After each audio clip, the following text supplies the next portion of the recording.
just raced a clock. I can already tell what kind of video this is gonna be. I just raced the clock and the sun and I made it. I think I have like 15 minutes before I lose the light in here specifically, but I made it.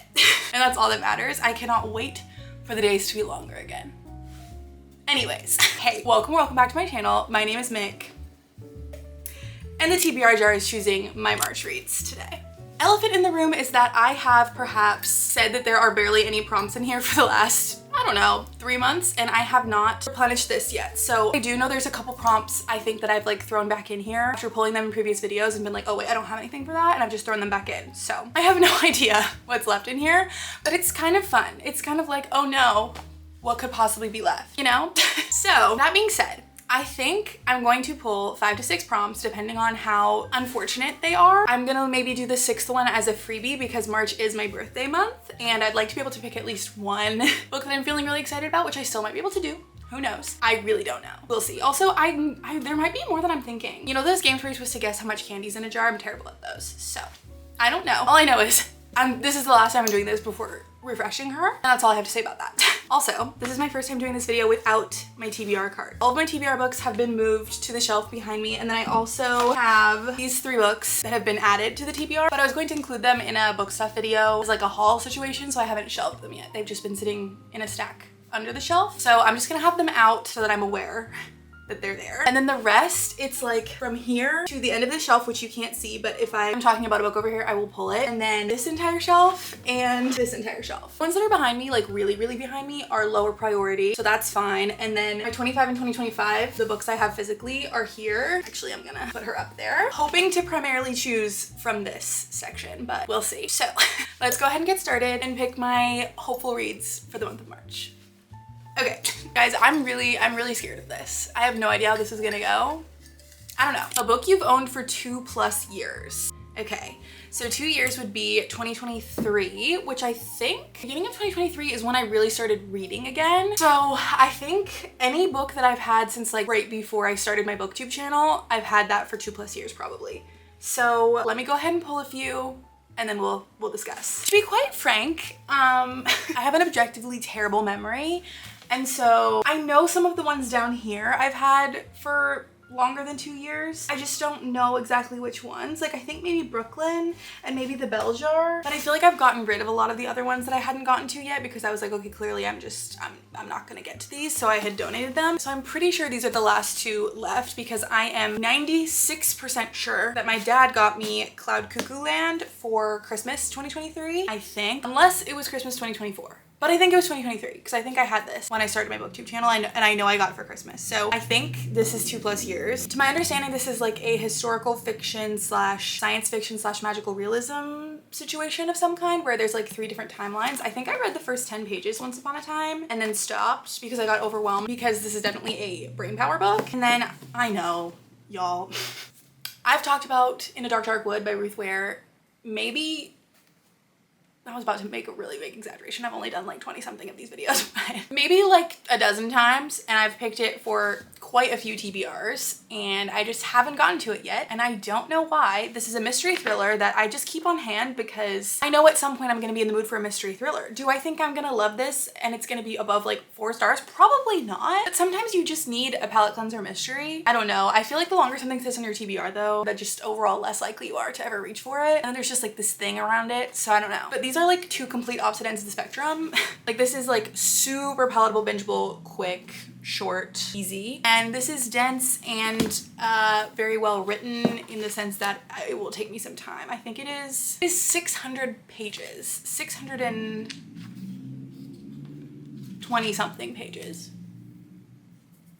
So, and I do want to read this because my dad picked it out because he thought I would really like it. Realistically though, March is a very busy month. I have people visiting, it's my birthday month, there's a lot going on, so we might have to go with In a Dark Wood by Ruth Ware, as per usual. It actually would not surprise me if I've made this exact decision before. To my understanding, this is about a bridal party, I think, like a bachelorette party, I think. Oh, onion. I have to let a cat out of my room. Sat down and remembering I actually have a bunch of unread books, my classics and nonfiction sections that I've probably owned for 2+ years.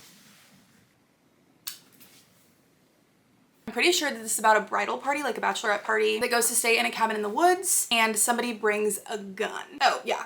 Knowing this because there's no like blurb on this book, it's literally, I just always read the top little poll quote that says, "Who pulls a gun at a bachelorette party? The answers are unveiled with Gillian Flynn style trickery." So that's all I know. I'm probably gonna want something bingeable and easy, so we're gonna go with this for book number 1. Okay. Prompt number 2. A book you meant to read last year but didn't. Okay, that's fun. That's a good one. Meant to read last year but didn't. Okay, that's you meant to read last year but didn't. Okay, that's really good. Book number 2. Okay. Let me fix this lighting situation and I will be right back. Moving on, prompt number 3.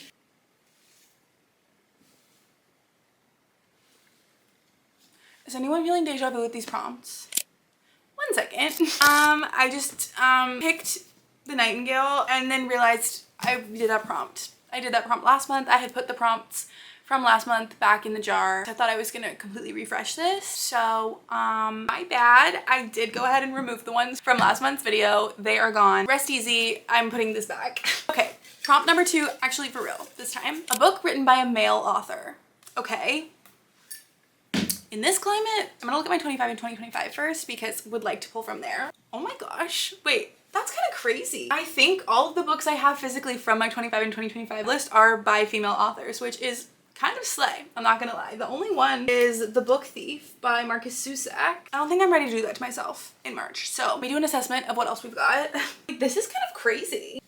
Ooh, I think I know what I have to do. And I don't own it physically. One of the only men in my mind currently is Fredrik Backman, and I have been putting off finishing the Beartown trilogy for too long. I read Beartown for sure a year ago at this point, but I don't know how recently I read Us Against You, which is the second book in the Beartown trilogy, but I think I'm overdue to get the winners over and done with. I've been dreading it because I have a feeling, and I don't want to be right, okay? I don't want to be right, and so I've been putting it off. I know it will emotionally destroy me. It's also just hard finishing a series that you know is gonna be like an all-time favorite and you can never re-experience reading it for the first time ever again. So you want the circumstances to be like exactly right. But I fear maybe it's time because I'm overdue. So I think we're gonna go with The Winners by Fredrik Backman, which, like I said, 3rd book in the Beartown trilogy. It's basically a series that takes place in a small Swedish town that's completely centered around hockey. The hockey team and its politics are super entrenched in the daily life of this little town.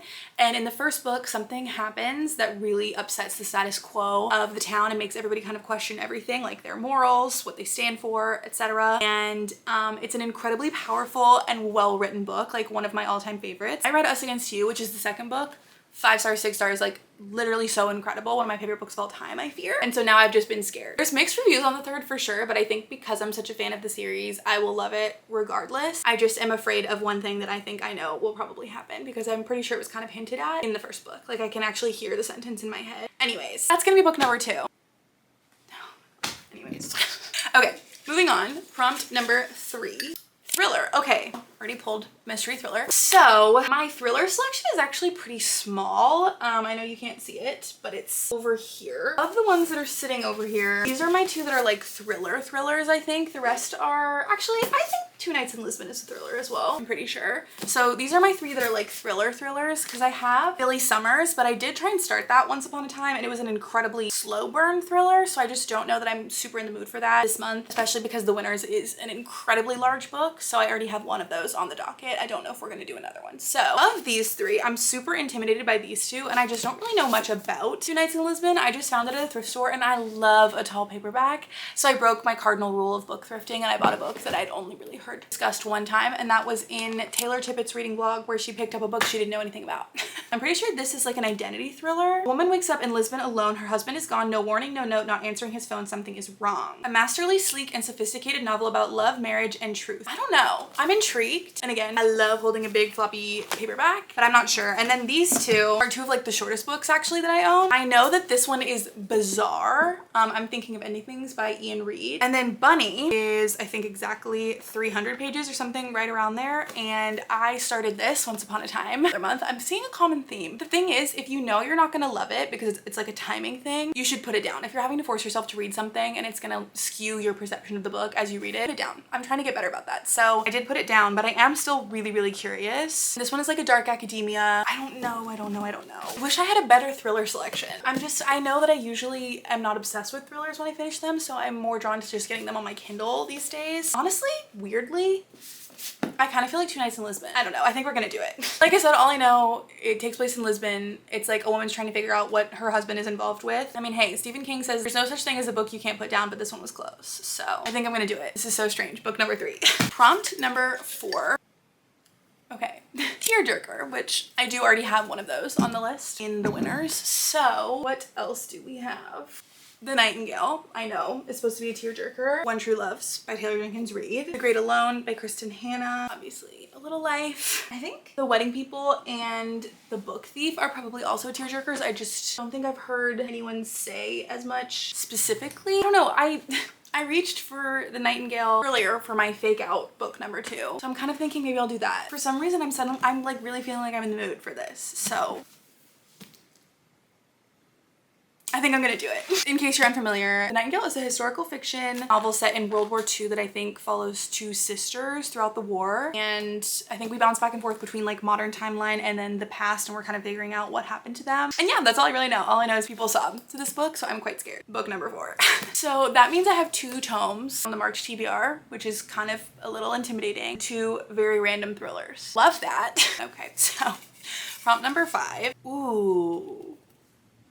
Someone else's favorite book. Someone else's favorite book? Favorite book is really hard. I have a lot of books that I know people really, really like, and maybe they would consider them one of their favorites, but like to say it's like their favorite book, I don't think I have. I think I'm gonna take this more as just one of their favorites, and so I think I know what I'm gonna pick, and it makes me really excited because I was kind of just hoping that I would get this somehow. So this is a lot of people's, or like one of a lot of people's favorite books, and I know specifically my friend Maddie read it last year and really loved it, and it was one of her top reads of 2024. So I wanted to get to this in January. I had actually like picked it up and read the first 2 pages, and I really like it. I just, for some reason, I've just been feeling very slumpy in general, not even specifically like reading. I just haven't felt like a person for the first 2 months of this year, which hopefully this will change in March. But I found this at a thrift store, I think towards the end of last year, and been itching to get to it because I know I love the writing style, and I just have a feeling it's gonna be one of my favorites as well. So Maddie, if this is not one of your favorite books, you have to pretend that it is because I'm picking it on your behalf. So,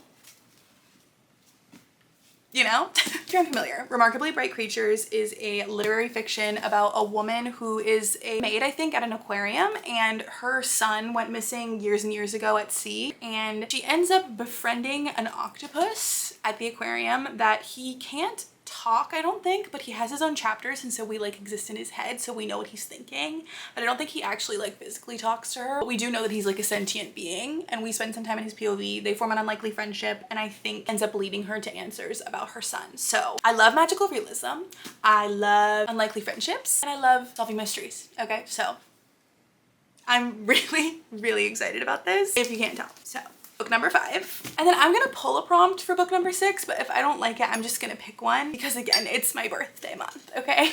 So prompt number 6, a book by a female author. Okay, you know what? I can actually pick almost anything on my shelf with that, so yay, okay. I want something contemporary, usually romance or literary fiction, potentially feel-good vibes, or just something that I will be happy to have read. So I'm leaning towards one of these 2. We have The Wedding People and we have A Love Song for Ricky Wilde, both of which are on my 25 and 2025 list, which we love. This is a magical realism romance in which one of them is a musician, I think, if not both. Are they both musicians? I don't know, but I know it's supposed to be super atmospheric. I think it's like a time travel situation, potentially. I do know that I love Tia Williams' writing, and I loved 7 Days in June, so I'm very excited to get to this one sooner rather than later. And then The Wedding People is a contemporary literary fiction. It's primarily about a woman who checks into a hotel with the intention of ending her life, and then she realizes she's the only guest staying there that's not part of the wedding party, and she forms like an unlikely friendship with the bride and ends up sort of like finding her spark for life again, which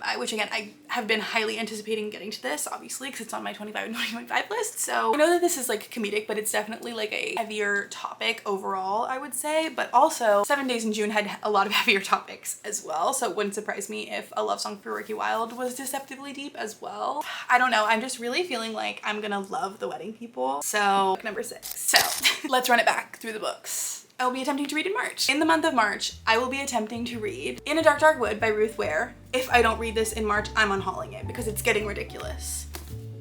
Two Nights in Lisbon by Chris Pavone, Nightingale by Kristtin, Remarkably Bright Creatures by Shelby Van Pelt, which I cannot say fast, The Wedding People by Alison, espach, and The Winners by Fredrik backman. So, had an interesting, fun little spread going on here. Next month, I'm honestly really excited. March is typically a very busy month, so see how it goes, but fingers crossed. I'm starting to feel more like a human again. This beginning of this year has been so interesting, and I know I'm not the only one. So anyways, okay. Thank you guys so much for watching. I hope you enjoyed, and I hope I will see you in the next one. Bye.